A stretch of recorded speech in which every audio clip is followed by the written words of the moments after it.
আমি অত্যন্ত গর্বিত যে আল্লাহ পাক আমাদেরকে এক দিনকে প্রতিষ্ঠিত করার জিহাদে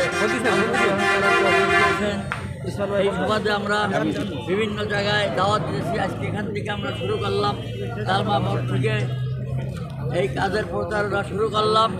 আমরা সবাই আল্লাহর কাছে দোয়া করব যেন আল্লাহ পাক আমাদেরকে এই কাজে ত্বরান্বিত করেন এবং ঘরে ঘরে আমরা এই দিনের দাওয়াত পৌঁছে দিতে পারি, শিক্ষার দাওয়াত পৌঁছে দিতে পারি। এবারে এই এসব একটা ইসলামী জিহাদ, কারণ আমাদের দেশ জুলুম অত্যাচারে ভরে গেছে, নারী নির্যাতনে ভরে গেছে, স্যান্ডিস ইত্যাদি যত সমস্ত অপকর্ম এগুলো চালু হয়ে গেছে, জুলুম চালু হয়ে গেছে। ইসলামের একটাকেও সংশোধন করে না। অতএব আমরা চেষ্টা করব এই সবার কাছে জয়যুক্ত করে এই জমিনে যাতে ইনসাফ কায়েম হয়, এই জন্য আমরা চেষ্টা করব এবং সমস্ত মানুষের যাতে জীবনের নিরাপত্তা হয়।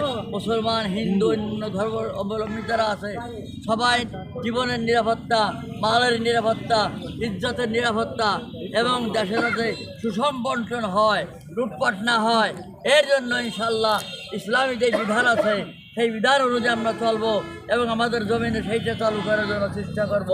আল্লাহ পাক আমাদেরকে তৌফিক দান